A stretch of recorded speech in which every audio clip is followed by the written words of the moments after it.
சங்கீதம் 138 6வது வசனம்.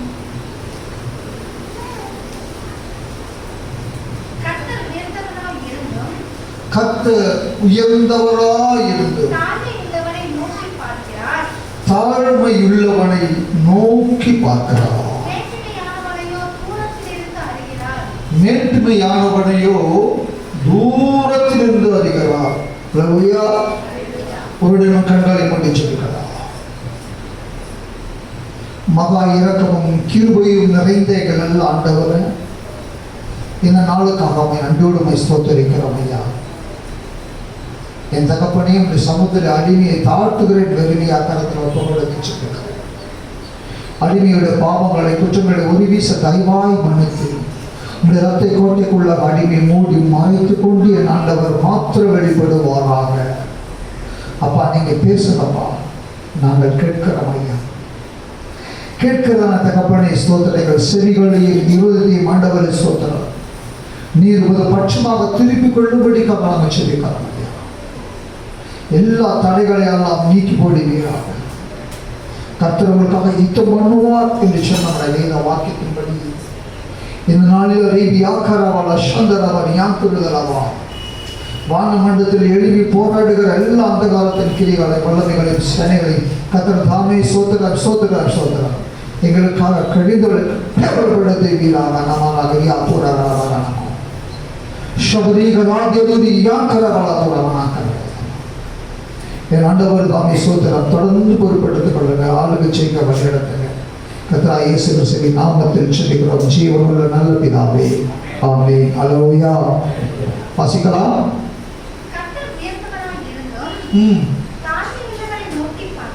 தாழ்மையுள்ளவனை நோக்கி பார்க்கிறார், மேட்டிமையானவனையோ தூரத்திலிருந்து அறிகிறார். அல்லேலூயா, அல்லேலூயா. இந்த நாளில நாமெல்லாம் உயிரோடு இருப்பது அவருடைய கிருபை. அல்லேலூயா. ஏன் சொன்னா சகோதரி சாட்சி சொன்னாங்க,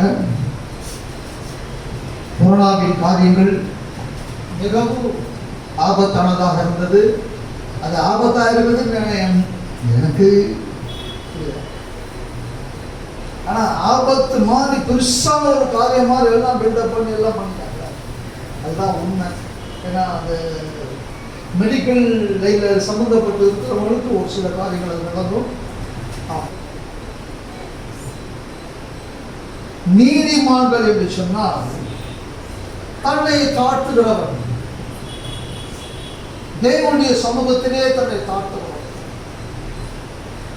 பிறர் மத்தியிலையும் தன்னை தாழ்த்துகிறவர், தேவ நாம மகிமை அடையபடியாக பிறர் மத்தியிலையும் தன்னை தாழ்த்துகிறார். அல்லேலூயா.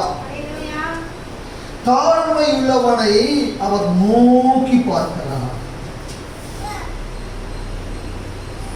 இன்னைக்கு தாழ்மை என்கிற ஒரு காரியம் தான் நம்ம ஆராய்ஞ்சு பார்த்தோம் சொன்னா நம்ம கிட்டையும் கிடையாது, நம்ம பிள்ளைங்க கிட்டையும் கிடையாது. ஏன் அப்படின்னு சொன்னா நாம எப்படி நடந்து கொள்கிறோமோ அப்படிதான் நம்மளுக்கு பிள்ளைகள் நடந்து கொள்ளும். நாம எதை செய்கிறோமோ அதுதான் அதையும் செய்கிறோம். நாம் என்ன ஒரு வார்த்தையை பேசுகிறோமோ அந்த குழந்தைகிட்ட அந்த குழந்தை அந்த வார்த்தை தான் ரிப்பீட் பண்ணாங்க. நீ டேன்னு சொன்ன அது டேன்னு சொல்லணும், நீ வேற வார்த்தை சொன்னா அது வேற வார்த்தை சொல்லணும். பிள்ளைகளை வச்சுட்டு நீ நான் பிரிவுனா எனக்கு தெரியாது, யாரும் தெரியும் உனக்கு அப்படின்றது பெருமையான வார்த்தைகள் அதே பிள்ளைகளிடம் வருவோம்.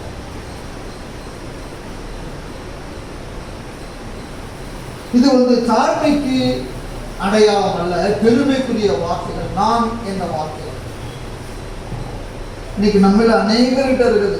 எதற்கெடுத்தாலும் நான் பார்க்கறேன், நான் செஞ்சுக்கிறேன், எனக்கு தெரியும், என்னால முடியும். அல்லேலூயா. இங்க வேதம் என்ன சொல்லுகிறது அப்படி சொன்னா, தாழ்மை உள்ளவனை யார் நோக்கி பார்க்கிறார்? கர்த்தர் நோக்கி பார்க்கிறார். அப்படின்னு சொன்னா நம்ம பேசுகிற வார்த்தைகள் எல்லாம் அவர் கேட்டு கொண்டும் இருக்கிறார். அல்லேலூயா, அல்லேலூயா, அல்லேலூயா. தாழ்மையுள்ளவனுக்கு அவர் என்ன செய்கிறாரா? 1 ராஜா 21 அதிகாரம் 29 வசனத்தை வாசிக்கலாம்.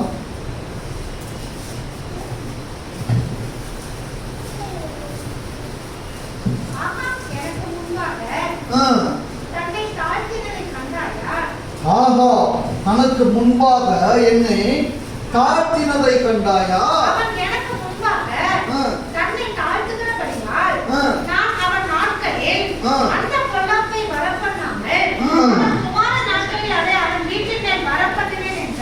அல்லேலூயா. அவன் என்ன பண்ணான்? இஸ்ரேலாகிய நாபாத் என்பவன் ஒரு தோட்டம் வச்சிருந்தான். அந்த தோட்டம் எங்க இருந்தது அப்படின்னு சொன்னா ஆகாப் ராஜன் அரண்மனையை ஒட்டி இருக்கு.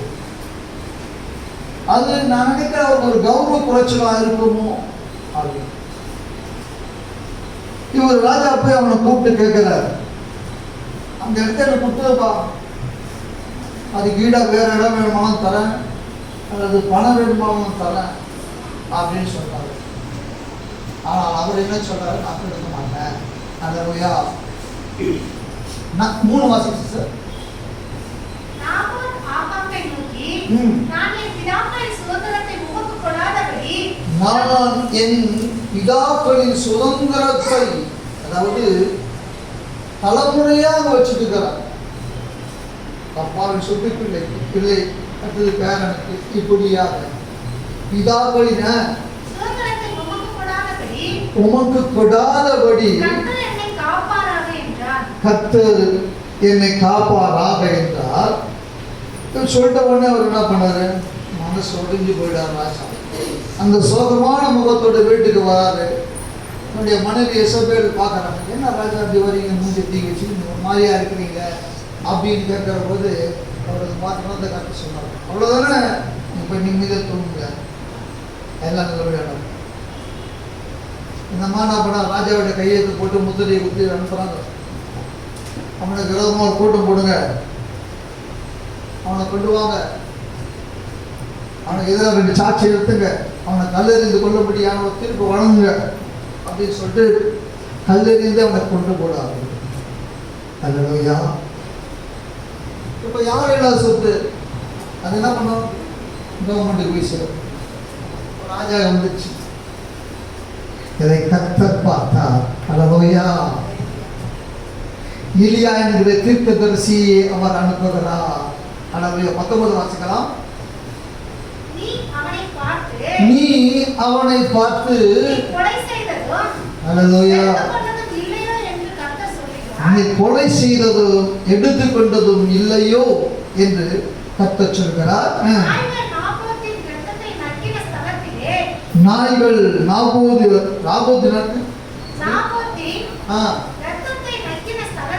ரத்தத்தை நக்கின ஸ்தலத்திலே உன்னுடைய ரத்தத்தையும் நாய்கள் நக்கு என்று சொல் என்று சொல்லுகிறார். அல்லேலூயா.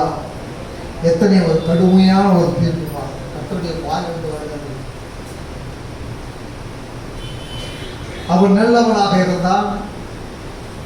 அவன் திராட்சை தோட்டத்தை நட்டி வேற யாருக்கு எந்த விதமான தீங்கும் செய்யாதவனாக இருந்தான்.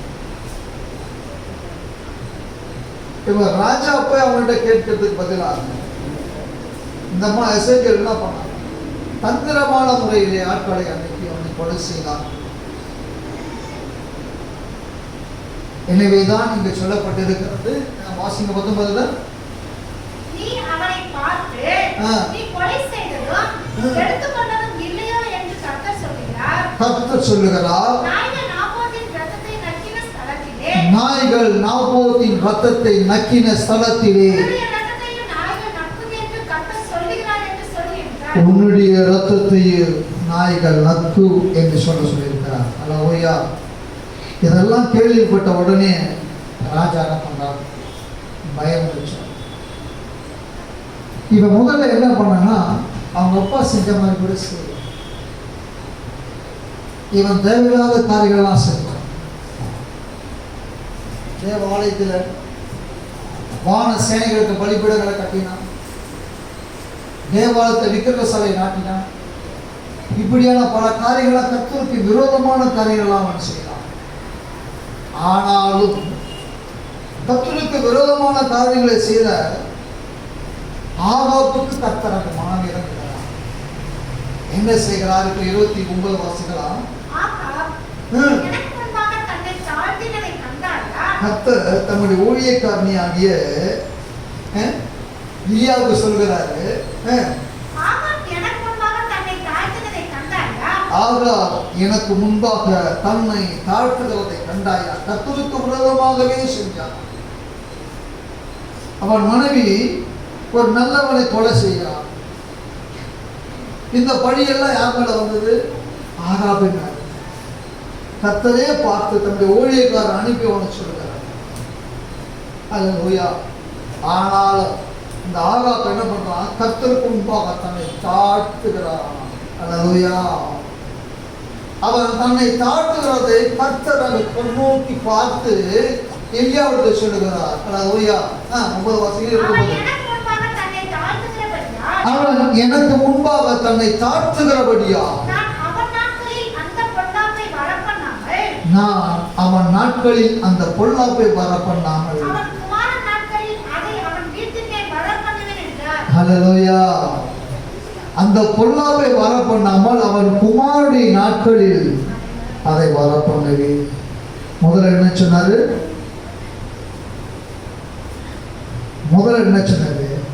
கர்த்தர் அவனுடைய ரத்தம் எங்க சிந்திதோ, நாபோத்தின் ரத்தம் எங்க சிந்துச்சு அந்த சனத்தில் அவங்க ரத்தம் சிந்தப்படும். நாய்கள் அதை நக்கும் என்று சொன்னான். ஆனால் அவன் தன்னை தாழ்த்தி தேவ சமூகத்தில் காத்திருந்து செபிக்கிற பொழுது அதை தேவன் மாற்றி கொடுக்கிறார். அல்லேலூயா. அல்லேலூயா. 1 பேதுரு 5:5 வாசிக்கலாம்.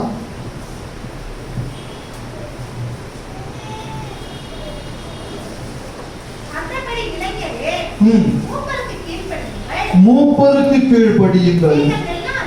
நீங்கள் எல்லாரும் ஒருவருக்கு ஒருவர் கீழ்ப்படிந்து மனத்தாழ்மையை அணிந்து கொள்ளுங்கள். பெருமை உள்ளவர்களுக்கு தேவன் எதிர்த்து நிற்கிறார். அல்லேலூயா. தாழ்மை உள்ளவர்களுக்கு, தன்னை தாழ்த்தின ஆகாபின் ராஜாவுக்கு தேவன் என்ன செய்கிறாராம்? கிருபை அளிக்கிறார். அவனுக்கு திரும்பி வழங்கிட்டார் ஆண்டவர். திரும்பி சொன்ன பிற்பாடு தேவ சமூகம் எழுந்து கதறி தன்னை தாழ்த்தி செபிக்கிற பொழுது அந்த தீர்ப்பை ஆண்டவர்.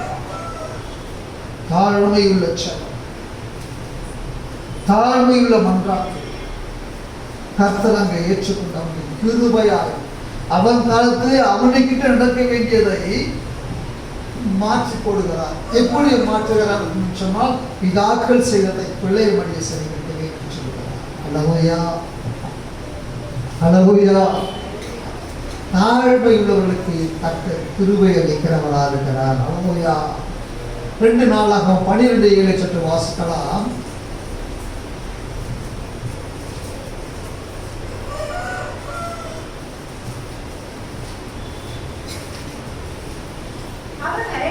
தம்மை தாழ்த்தினதை கர்த்தர் கண்டபோது கர்த்தருடைய வார்த்தை செமாயாவுக்கு உண்டாகி அவர் சொன்னது, அவர்கள் தங்களை தாழ்த்தினார்கள், ஆகையால் அவர்களை அழிக்க மாட்டேன்.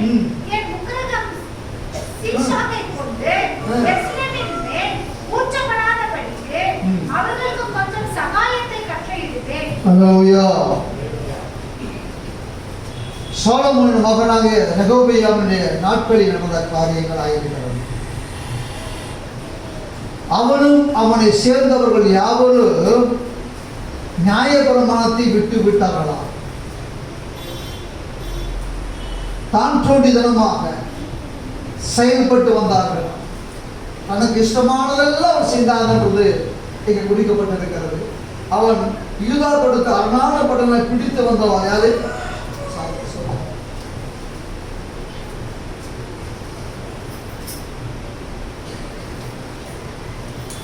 இவன் நியாயப்பிரமாணத்தை விட்டுவிட்டபடினால் கர்த்தர் அவனுக்கு விரோதமாக ஷீஷாக்கை அங்கே எழுப்பினார். அல்லேலூயா.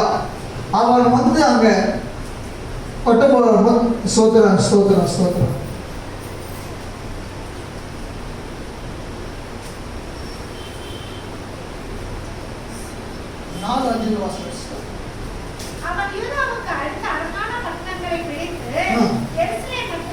எருசலேம் மட்டும் வந்தான்.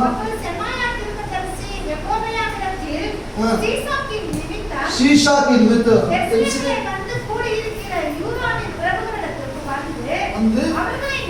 அவர்களை நோக்கி நீங்கள் என்னை விட்டு விட்டீர்கள், நான் உங்களையும் ஷீஷாக்கின் கையிலே விழும்படி விட்டுவிட்டேன் என்று கர்த்தர் சொல்கிறாராம். ஆனால் அவர்கள் எல்லாம் தங்களை தாழ்த்தினது போது கர்த்தர் அதை கண்டபோது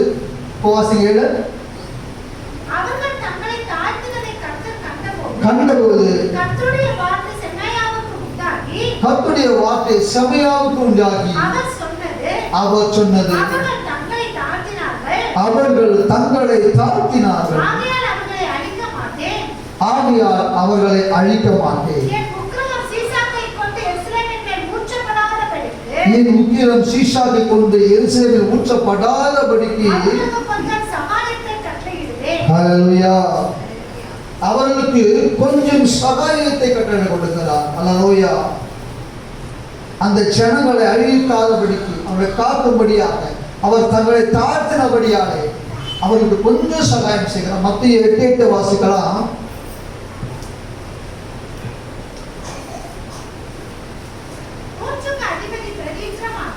நூற்றுக்கு அதிபதி பிரதியுத்தரமாக, ஆண்டவரே நீர் என் வீட்டுக்குள் பிரவேசிப்பதற்கு நான் பாத்திரன் அல்ல, ஒரு வார்த்தை மாத்திரம் சொல்லு, அப்போது என் வேலைக்காரன் சொஸ்தமாவான். அல்லேலூயா. அவன் ஒரு போர் படைபட தளபதியா இருக்கிறான். அந்த போர் படை தளபதி நூற்றுக்கு அதிபதி 100 சேவர்கள் அவங்ககிட்ட இருக்கிறாங்க. ஆனால் அதுக்கெல்லாம் அவன் தளபதியா இருக்கிறான். ஆனாலும் இங்க வந்து ஆண்டவர்கிட்ட கேட்கறான், என்னுடைய வேலைக்காரன் வியாதியா இருக்கான்ப்பா, நீங்க வந்து குணப்படுத்தணும் அப்படின்னு கேட்கும்போது, நான் வரேன் ஆண்டவர் சொன்ன உடனே அவன் சொல்றான், இல்லை நீங்க வராதீங்க, ஒரு வார்த்தை சொல்லு, அப்போதைய வேலைக்காரன் சொஸ்தமாவான்னு சொல்லி தன்னை தாழ்த்துகிறான். நான் நூற்றுக்கு அதிபதி, நான் தளபதியா இருக்கிறேன், நீங்க வந்துதான் ஆகணும் அப்படின்னு அவன் சொல்லுங்க. வாசிச்சது நூற்றுக்கு அதிபதி பிரதியுத்தரமாக, ஆண்டவரே அல்லேலூயா, யாரெல்லாம் தன்னை தாழ்த்துகிறாங்களோ அவர்கள் உயர்த்தப்படுவார்கள். இங்கே நூற்றுக்கு அதிபதி ஆண்டவர் முன்பாக தன்னை தாழ்த்துகிறார். நீ நிமித்தம் வருவதற்கு நான் தகுதி உள்ளவன் அல்ல. ஒரு வார்த்தை நீங்க சொன்னா போதும்பா, அப்போது என் வேலைக்காரர் சொஸ்தமாவாப்பா அப்படின்னு ஆண்டவர்கிட்ட அவர் தன்னை தாழ்த்தி வச்சுக்கிற போது அந்நேரமே அந்த வேலைக்காரர் சொஸ்தமாகிறார். அல்லேலூயா. அல்லேலூயா. இவர் எப்போது அந்த வார்த்தையை சொன்னார், அப்பொழுது அந்த நேரம் அந்த வேலைக்காரர் சொஸ்தமாகிறார். அல்லேலூயா. 2 நாளாக 33:12 வாசிக்கலாம். இப்படி அவன் நெருக்கப்படுகையில் தன் தேவனாகிய கர்த்தரை நோக்கி கெஞ்சி தன் பிதாக்களின் தேவனுக்கு முன்பாக மிகவும் தன்னை தாழ்த்தினான். அது மாதிரி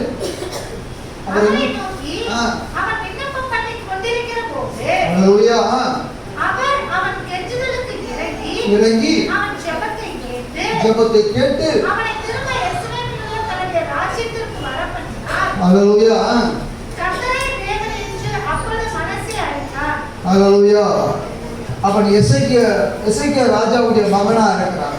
எசேக்கியா ராஜா தன்னுடைய தேவனுக்கு முன்பாக உத்தமமாக நடந்து கொண்டார். எல்லா விக்கிர தோப்புகள் எல்லாம் அழித்து போட்டார். மோசே கட்டின அந்த தண்ணீர் தொட்டி கூட உடைத்து போட்டார். ஆனால் இவர் என்ன பண்ணார்? மனாசேன்னு சொன்னா அவருக்கு விரோதமாக அவர் செஞ்ச எல்லா காரியத்துக்கு விரோதமாக பாகால்களுக்கு தோப்பு விற்பர்களை உண்டாக்கி வானத்தின் சேனைகள் எல்லாம் பணிந்து கொண்டு சேவித்து வந்தார். அல்லேலூயா. இதனால என்ன ஆச்சு? கர்த்தருடைய கோபம் அவர் மேல வந்தது. அசிரியா ராஜாவுடைய சேனாதிபதி எல்லாம் அவர் மேல புறப்பட்டு வந்து அவரை கைது பண்ணி எடுத்துட்டு போறாங்க. அவர் எடுத்துட்டு போகும்போதுதான் அவருக்கு உணர்வு வருகிறது. நம்முடைய தகப்பனாகிய தேவனாகி கர்த்தருக்கு நம்ம விண்ணப்பிக்கலாம்னு சொல்லிட்டு அப்போதான் அவர் விண்ணப்பப்படுகிறார். இப்படி அவர் நெருக்கப்படுகையில் தன் தேவனாய கர்த்தரை நோக்கி தன் பிதாக்களின் தேவனுக்கு முன்பாகவும் மிகவும் தன்னை காட்டினார். அல்லேலூயா, அல்லேலூயா.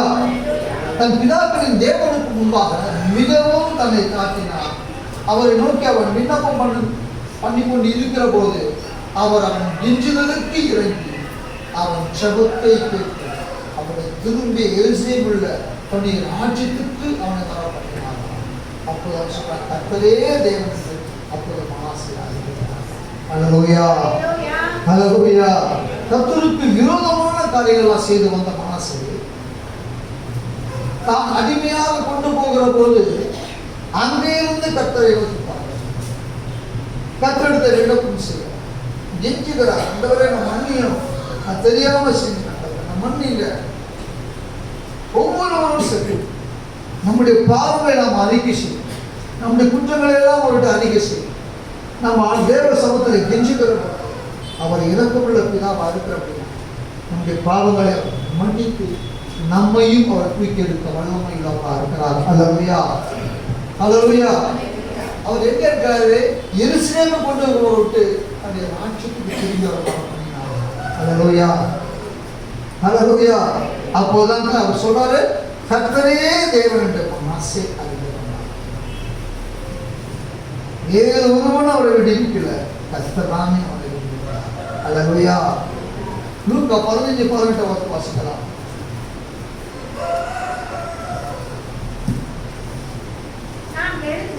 நான் எழுந்து என் தகப்பனிடத்திற்கு போய் தகப்பனே பரத்துக்கு விரோதமாகவும் உமக்கு முன்பாகவும் நான் பாவம் செய்தேன். இனிமேல் உன் குமாரன் என்று சொல்வதற்கு நான் பாத்திரன் அல்ல. உம்முடைய கூலிக்காரர் ஒருவனாக என்னை வைத்துக் கொள்வார். அல்லேலூயா, அல்லேலூயா. அந்த இளைய குமாரன் தன் தகப்பனிடத்திருந்த பாவங்கள் எல்லாம் பிரித்து கொண்டான். அவன் தன்னுடைய மனம் போன போக்கிலே போய் எல்லாவற்றையும் பேசி எடுத்து அடத்தி அழிந்து போனான். அப்போது அந்த ஊர்ல ஒரு பஞ்சம் வந்தது. அந்த பஞ்சத்தின் நிமித்தமாக இது எங்க போய் சேர்றதுன்னு தெரியல. ஒருத்தர் வீட்டுக்கு போறான், அங்க ஒரு வேலை கிடைக்கிறது. என்ன வேலை? பன்னி மேய்க்கிற வேலை. அந்த பன்னி மேய்க்கிற வேலையில அவன் செஞ்சிருக்கிற போது அவனுக்கு பசி எடுக்குது. அந்த பன்னியுடைய தவட்டையாவது நம்ம சாப்பிடலாமே, அப்படியாவது சாப்பிட்டு பசி ஆத்திக்கலாமே அப்படின்னு நினைக்கும் போதுதான் அவனுக்குள்ள ஒரு எண்ணம் வருகிறது. அல்லேலூயா. வாசிங்க 17. அவனுக்கு புத்தி தெளிந்த போது என் தகப்பனுடைய கூலிக்காரர் எத்தனையோ பேர்களுக்கு பூர்த்தியான சாப்பாடு இருக்கிறது, நானும் பசியினால் சாகிறேன். நான் எழுந்து என் தகப்பனிடத்திற்கு போய் தகப்பனே மரணத்துக்கு விரோதமாகவும். அல்லேலூயா. நம்மளாம் பாவம் செஞ்சா ஒத்துக்கவே மாட்டோம். என்கிட்ட என்ன பாவம்? நான் என்ன பாவம் செஞ்சேன்? எனக்கு ஏன் அந்த மாதிரி ஒரு கஷ்டம் வந்தது? எனக்கு ஏன் அப்படி ஒரு தண்டனை வந்தது அப்படின்னு தான் நம்ம கேட்கணும். ஆனால் அங்கே பாருங்க, நான் செய்த பாவத்தை எவன் மறைக்காமல் ஒத்துக்கொள்ளுகிறான் அவன் உயர்த்தப்படுவான். அல்லேலூயா. நீங்க அவன் தாழ்த்துகிறத பாருங்க. வாசிங்க. அவன் எழுந்து தன் தகப்பனத்திற்கு போய், தகப்பனே மரத்துக்கு விரோதமாகவும் உமக்கு முன்பாகவும் நான் பாவம் செய்தேன்.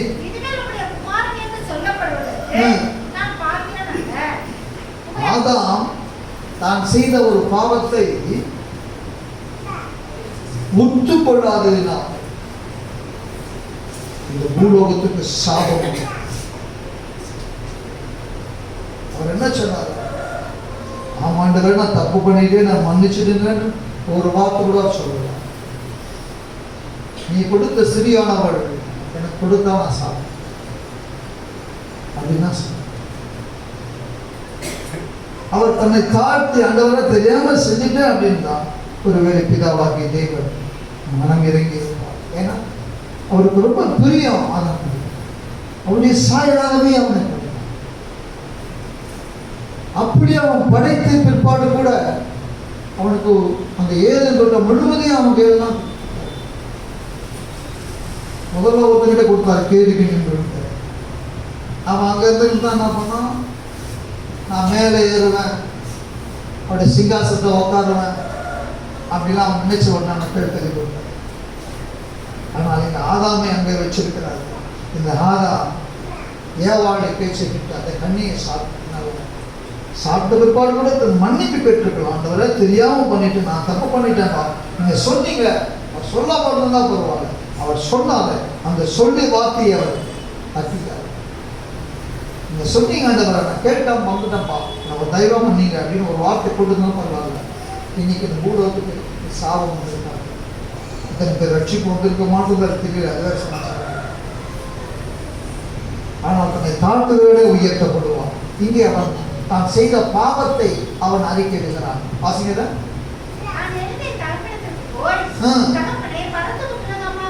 தகப்பனே மரத்துக்கு விரோதமாகவும் உமக்கு விரோதமாகவும் அவருடைய பாவத்தை எப்படி அறிக்கை பண்றாரு?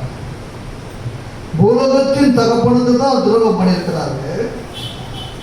ஆனாலும் பரலோகத்தை அவர் பார்க்கிறாரு. பரலோகத்தின் தேவன் என்னை பார்த்து கொண்டிருக்கிறாரே, நான் அவருக்கு துரோகம் பண்ணியிருக்கிறேனே. நீங்க நம்மள நிறைய பேர் அப்படிதான் நினைக்கிறோம். நம்மளை யாரும் பார்க்கிறது இல்லை,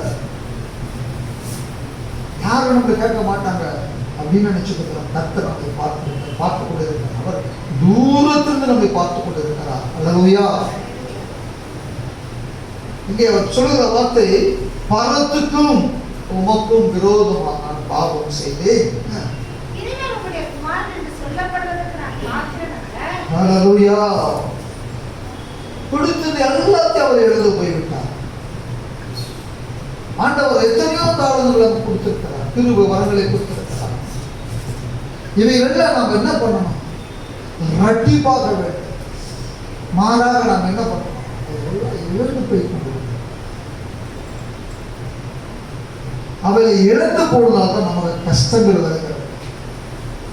ஒரு தகப்ப நம்ம கிட்ட கொடுக்கறதை பத்திரமாக வச்சிருந்து அதை பெருக பண்ணி நீ காண்பித்தினா அது ரொம்ப சந்தோஷம்.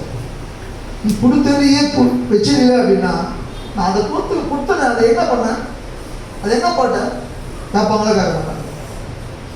நம்ம வீட்டில் திரும்பி இருக்காங்க, ஒரு பொருள் நம்ம கிட்ட ஒப்படைக்கிறாங்க, அந்த பொருள் நம்ம கிட்ட இல்லை, நம்ம இழந்துட்டோம் இல்லை குறைஞ்சிட்டோம் அப்படின்னும் போது அவங்க நம்ம திருப்பி ஒரு கேள்வி கேட்பாங்க, என்ன பண்ண? ஆண்டவர் அப்படிதான் நம்ம கேள்வி. நான் உமக்கும் பரத்துக்கு விரோதமாக பாவம் செய்தேன், உமது கண்களுக்கு முன்பாக பொல்லாத நடைபெற்றேன். அல்லேலூயா, அல்லேலூயா. வாசிங்க, வாசிங்க. இனி நான் உமது குமாரன் என்று சொல்லப்படுவதற்கு பாத்திரன் அல்ல. ஏன்னா என்னுடைய பாவங்கள் மன்னிக்கப்படணும், என்னுடைய அக்கிரம சிந்தைகள் மன்னிக்கப்படணும், என்னுடைய அநியாயங்கள் மன்னிக்கப்படணும். இவைகளெல்லாம் மன்னிக்கப்பட்டால் தான் நான் அவருடைய பிள்ளை. அப்போதான் எனக்கு புத்திர சுவிகாரம் என்ற ஆவியை அவர் தருவார்.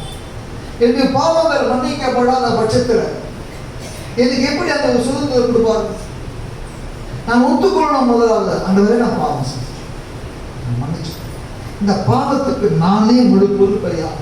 நான் தான் என்னால் தான் என் பாவம் உருவானது, என்னுடைய துர்சிந்தையினால் உருவானது, என்னுடைய பார்வையினால் உருவானது, என்னுடைய செய்கையினால் அது பாவங்கள் உருவாயிற்றையா என்று சொல்லி நம்மை தாழ்த்துகிற போது, தேவ சமுத்திரமை தாழ்த்துகிற போதுதான் நமக்கு மீட்பு கிருபையும். அல்லேலூயா. வாசிக்கலாம். இனி உமது குமாரன் என்று சொல்லப்படுவதற்கு நான் பாத்திரன் அல்ல, உம்முடைய கூலிக்காரை ஒருவனாக என்னை வைத்துக் கொள்ளும். அல்லேலூயா, அல்லேலூயா. எவ்வளவாக தன்னை தாழ்த்துகிறதை பார்க்கலாம். அல்லேலூயா. லூக்கா 1:48 வாசிக்கலாம். இயேசுவின் தாயாகிய மரியாள் தன்னை தாழ்த்துகிறதை பார்க்கலாம். அவர் தம்முடைய அடிமையின் தாழ்மையை நோக்கி பார்த்தார். இதோ இது முதல் எல்லா சந்ததிகளும் என்னை பாக்கியவன் என்பார்கள். அல்லேலூயா. இதோ அவர் அடிமையின் தாழ்மையை நோக்கி பார்த்தாரா. அல்லேலூயா. நம்ம கன்னியுடைய மடத்தில் இருந்திருப்பாங்க நினைக்கிறேன். ஏன்னா அவங்க பெற்றோர்களை குறித்து எதுவும் சொல்லப்படவில்லை. மடத்தில் இருக்கிற பொழுது அவங்க தன்னை தாழ்த்தி அனுதினமும் செபித்திருப்பார்கள் என்று விசுவாசிக்கிறோம். ஏன்னு சொன்னால் அந்த நாட்களிலே மெசியா பிறக்க போகிறார் என்று சொல்லி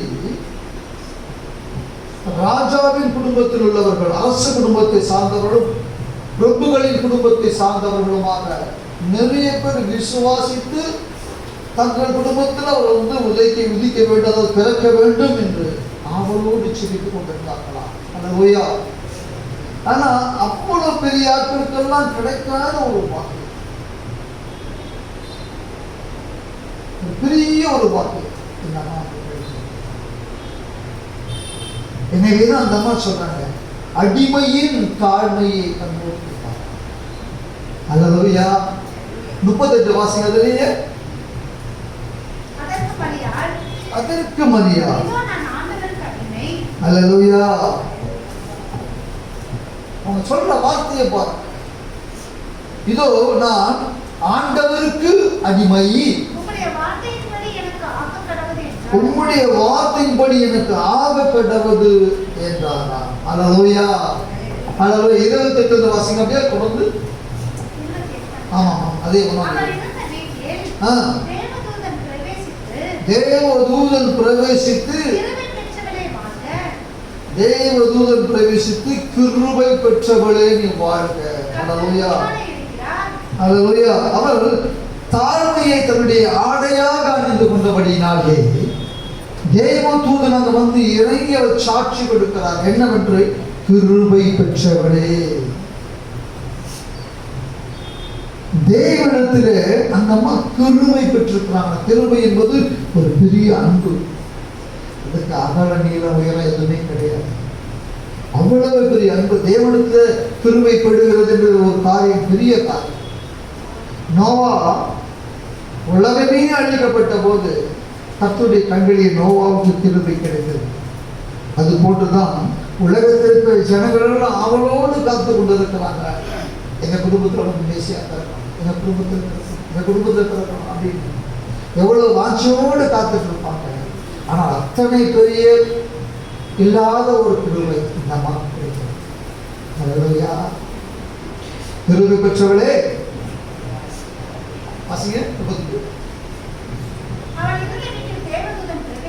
பிரவேசித்து கிருபை பெற்றவளே வாழ்க, கர்த்தர் உன்னோடு இருக்கிறார், ஸ்திரீகளுக்குள்ளே நீ ஆசீர்வதிக்கப்பட்டவள் என்றான். அவளோ அவனை கண்டு அவனுடைய வார்த்தையினால் கலங்கி. அல்லேலூயா. ஏன்னா ஏற்கனவே திருமணத்துக்காக நிச்சயிக்கப்பட்ட பிள்ளை. அந்த நேரத்தில் ஒருத்தர் வந்து நீ கர்ப்பமாக போற, பரிசுத்த ஆவிக்கு நேரிடும், நீ குமாரனை பெறுவாய் இதெல்லாம் சொன்னாங்கம்மா. என்ன இருக்கும் பயம்தான். யாராக இருந்தாலும் அந்த பயம் கலங்கி இருக்கிறாங்க. இது எப்படி ஆகுமோ எப்படி ஆகும் என்று கேட்கிற போது வாசிங்க சார். அவளோ அவனை கண்டு அவன் வார்த்தையினால் கலங்கி இந்த வாழ்த்துதல் எப்படிப்பட்டதோ என்று சிந்தித்துக் கொண்டிருந்தான். தேவதூதன் அவளை நோக்கி மரியாளே பயப்படாதே, நீ தேவனிடத்தில் கிருபை பெற்றாய்,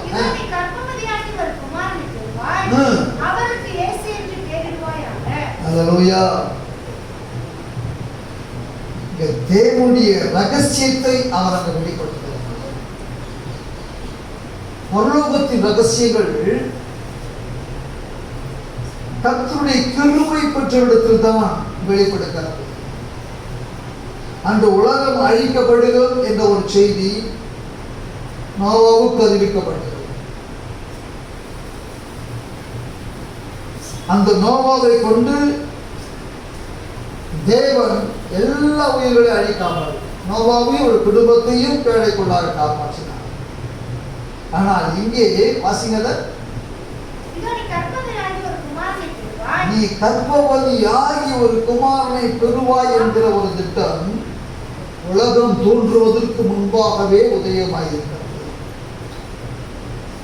ஏன்னு சொன்னால், உலகம் தோன்றுவதற்கு முன்பாக அவர் அடிக்கப்படும்படியாக இந்த ஆட்டுக்குட்டியானவர் என்று அவரை குறித்து சொல்கிறார்.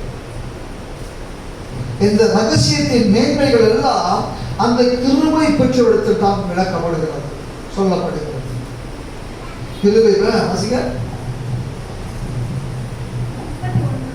வாசிங்க.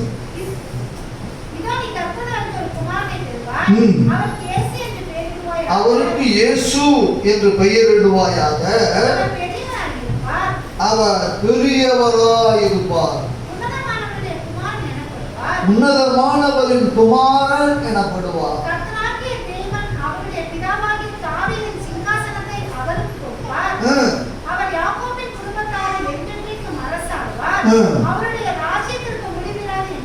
அல்லேலூயா, அல்லேலூயா. எல்லாரும் இந்த கிறிஸ்துமஸுக்கு ரொம்ப ஆயத்தமாக இருக்கணும். வீட்டில் எல்லாம் பார்த்தீங்கன்னா ஒரு பஸ் வேலைலாம் இருந்தது, பிள்ளைகளுக்கு துணிமணி எடுக்கணும், அதே எதுவும் சொல்லுது. ஆனால் கிறிஸ்து எப்போ பிறந்தா தெரியுமா உங்களுக்கு?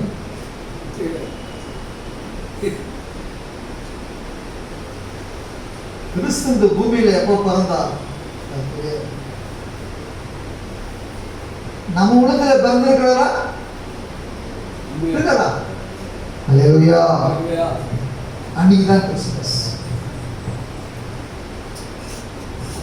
கர்த்தர் எப்போ உன்னிடத்துல பிறந்தாரோ, எப்போ நீ மறுரூபமாக்கப்பட்டையோ, எப்போ நீ ரத்தத்தால கழுவப்பட்டியோ, அன்னையே கிறிஸ்துமஸ்.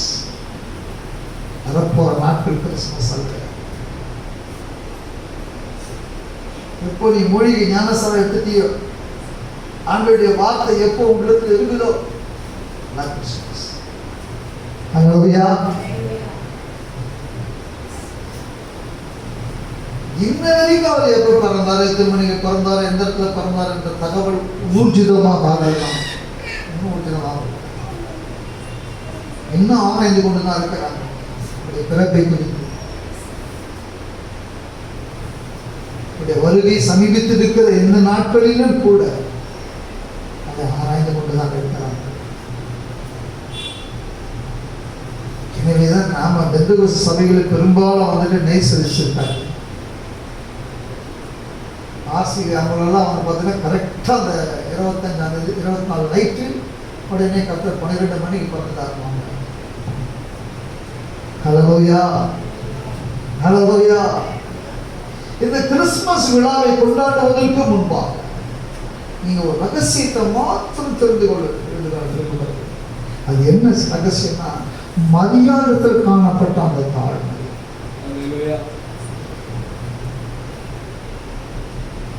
நான் கிறிஸ்தவன், நான் கிறிஸ்தவள் என்று சொல்லப்படுவதற்கு முன்பாக நம்மிடத்தில் ஒரு தாழ்மை இருக்கிறது. கிறிஸ்து எனக்குள்ள இருக்கிறார், நான் விசுவாசம்.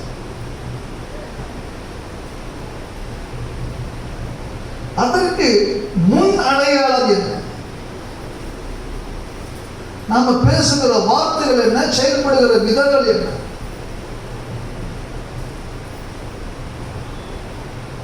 எப்படி நம்மை, நம்முடைய தாழ்மையை கர்த்தருக்கு முன்பாக, தேவ பிள்ளைகளுக்கு முன்பாக எப்படி வெளிப்படுத்துவது?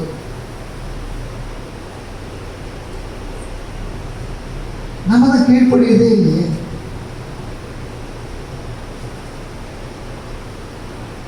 என்னையும் சேர்க்க சொல்றேன், நம்ம தான் கீழ்ப்படியதே கிடையாது. கர்த்தருடைய வார்த்தைகளை நாம் கேட்கிறோமே தவிர அதன்படி நம்ம செய்பவர்களாக காணப்படுவதில்லை, நடப்பவர்களாக காணப்படுவதில்லை.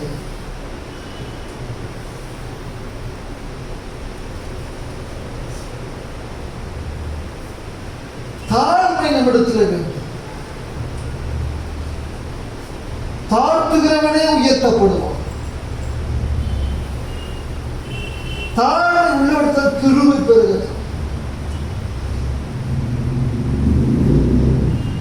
மேட்டுமையானவர்கிட்ட கிருபடிக்காதவன். மேட்டுமை என்பது உயரம், தாழ்மை என்பது ஒரு பள்ளம். கிருபை என்பது ஒரு நதி போல், அது பூமியிலிருந்து சுரப்பது இல்லை, அது மேலிருந்து இறங்கி வருகிறது. தேவனுடைய சிங்காசனத்திலிருந்து இறங்கி வருகிறதா இருக்கிறது. அது மேட்டுமையான இடங்களில் இல்லாமல் தாழ்மையுள்ள இடங்களிலே இறங்கி வந்து கொண்டே இருக்கிறது. எங்கெல்லாம் தாழ்மை இருக்கிறதோ அது அங்கே நிற்கிறது. அல்லேலூயா. நாம நம்மை தாழ்த்துகிற பொழுது அந்த கிருபை நம்ம கிட்ட வரும். நீ பெருமையா பேசினா வராது, நான் என்ற எண்ணத்தோடு வாழ்ந்தினா வரவே வராது. ஏன்னா கர்த்தருடைய வார்த்தை சொல்லுகிறது, பெருமை உள்ளவனுக்கு கர்த்தர் எதிர்த்து இருக்கிறார், மனுஷன் அல்ல. பெருமை நம்ம கிட்ட இருந்துச்சுன்னா அதுக்கு யார் எதிர்த்து இருக்கிறாங்க? கர்த்தர். நீ பெருமை உனக்கு இருக்கும் என்று சொன்னால் உன் சாட்சி குலைக்கப்படும். நீ கர்த்தருடைய பிள்ளை என்று சொல்ல முடியாது. பார்க்கிறோம், இவங்க இப்படிலாம் பேசுறாங்க, இவ்வளவு பேசுறீங்களே.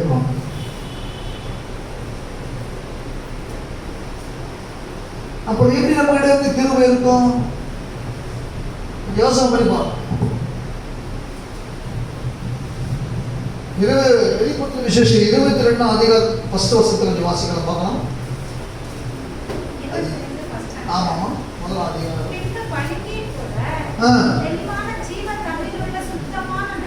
ஹல்லேலூயா,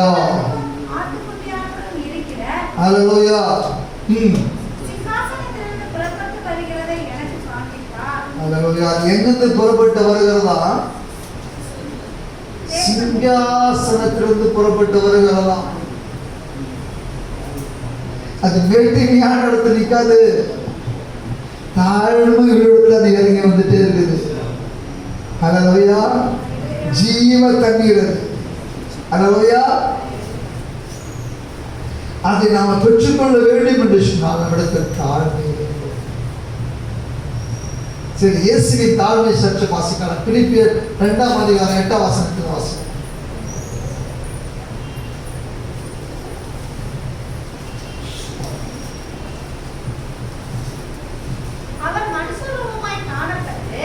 அவர் மனுஷ ரூபமாய் காணப்பட்டு மரண பரியந்தம்,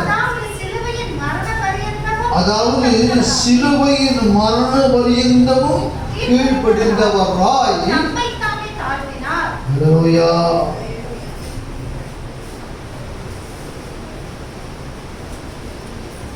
பிதாவாகிய தேவனுக்கு சரிசமமாக அந்த அதிகாரம் எல்லாம் உடையவராக இவர் காணப்பட்டும் கூட இவர் மனுஷ ரூபம் கொண்டபடினாலே தன்னை தாழ்த்துகிறவராக இருக்கிறார். எப்படியா?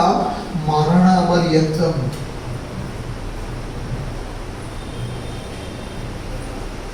இவரை பிடிக்க வருகிறார்கள். பிரதான ஆசாரிய வேலைக்காரன் ஒருவன் வருகிறான். அவனை பேதுரு என்ன பண்றார்? வாள் எடுத்து காதலா கர்த்தரா? அப்போ ஒரு வார்த்தை சொல்கிறார், நான் என் தேவனிடத்தில் வேண்டிக் கொள்வேன் என்று சொன்னார். அவர் 12 லேகியோன் அனுப்புவார். ஒரு லேகியம் வந்தா 1,85,000 பேர் சண்டைக்கு போட்டார். எத்தனை லேகியம் இருக்காங்க? அவ்வளவு வலிமை இருந்தும் கூட அவர் அதை வெளிப்படுத்தவில்லை. அவர் தன்னை தாழ்த்தினார், சிலுவையில் தன்னை தாழ்த்தினார். என் தேவனே ஏன் என்னை கைவிட்டீர் என்று தன்னை தாழ்த்தினார்.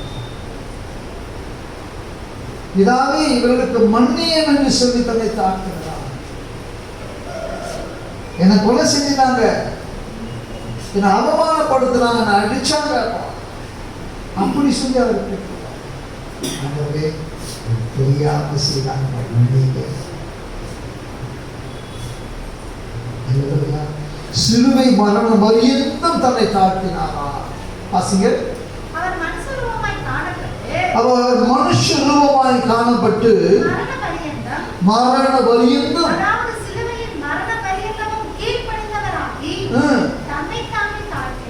தம்மை தாமே தாழ்த்தினார். ஆதலால் தன்னை யாரெல்லாம் தாழ்த்துகிறாங்களோ அவர்கள் எல்லாம் பிதாவாகிய தேவன் உயர்த்துகிறவராக இருக்கிறார். இங்கே ஆண்டவராக இயேசு கிறிஸ்துவையும் அவர் உயர்த்தி இருக்கிறார். அல்லேலூயா. வாசிங்க. இயேசுவின் நாமத்தினால் வானோர் பூதலத்தோர் பூமியின் கீழானோர் யாவருடைய முழங்காலம் முழங்கும்படியாக பிதாவாகிய தேவனுக்கு மகிமையாக இயேசு கிறிஸ்துவே கர்த்தர் என்று நாவுகள் யாவும் அறிக்கை பண்ணும்படியாக எல்லா நாமத்திற்கு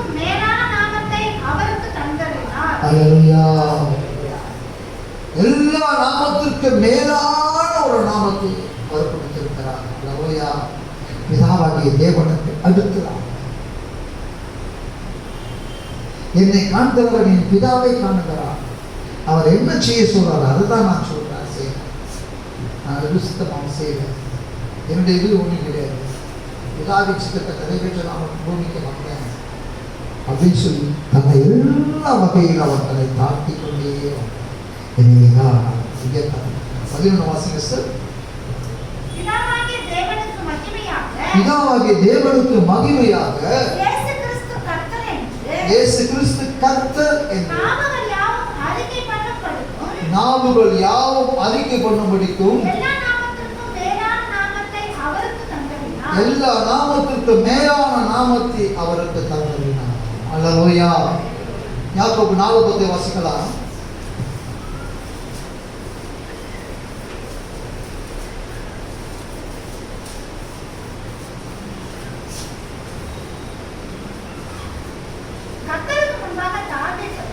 அல்லேலூயா. அப்பொழுது அவர் உங்களை உயர்த்துவார். நாம் கர்த்தருக்கு முன்பாக தாழ்மைப்படுகிற போது அவர் நம்ம உயர்த்துவார். நீதிமொழிகள் 18:12 வாசிக்கலாம். மேன்மைக்கு முன் தாழ்மை. 18:12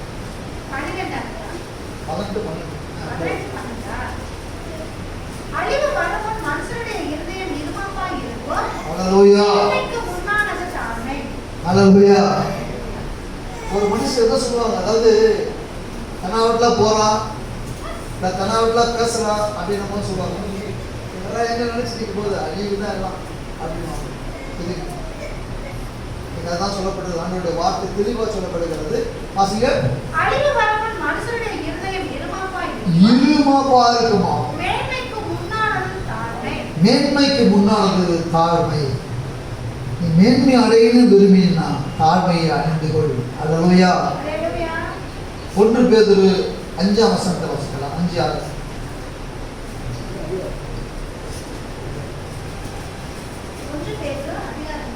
5ஆம் அதிகாரம் 5:6 வசனம்.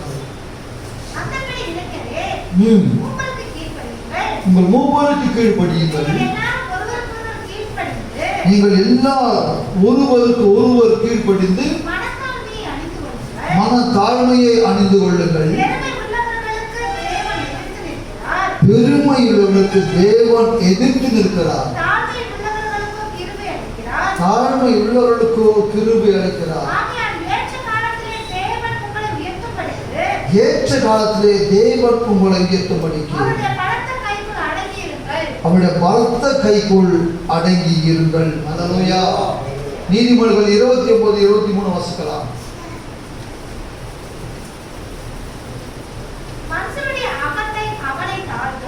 மனுஷனுடைய அகந்தை அவனை தாழ்த்தும், மன தாழ்மை உள்ளவனோ கனமடைவானா, உயர்த்தப்படுவானா. அல்லேலூயா. அல்லேலூயா. யாருக்கெல்லாம் மன தாழ்மை இருக்கிறதோ அவங்களை உயர்த்தப்படுவாங்க.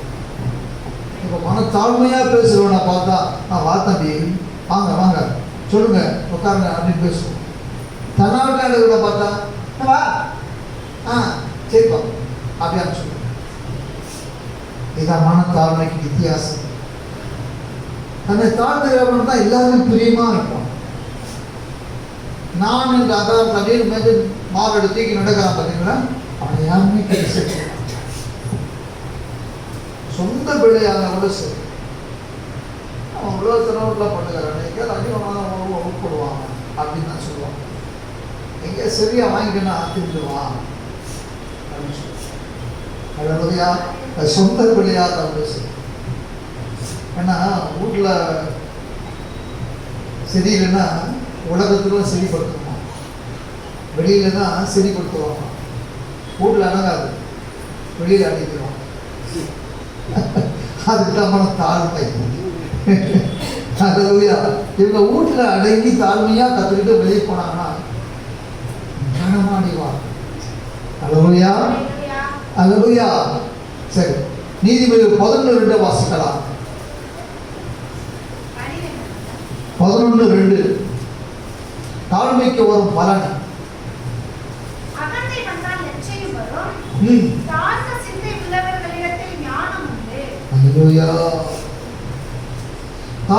சிந்தை உள்ளவர்களுக்கு என்ன இருக்கிறதா, ஞானம் இருக்கிறதா.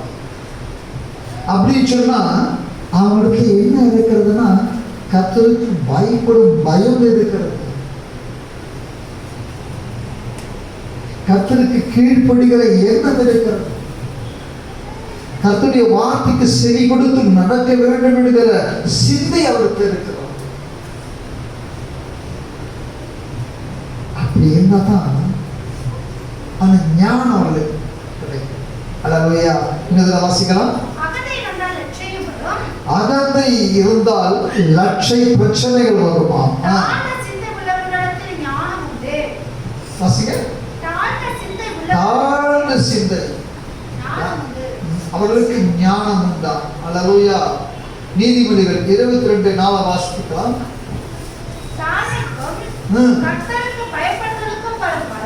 தாழ்மைக்கும் கர்த்தருக்கு பயப்படுதலுக்கும் வரும் பலன். அல்லேலூயா.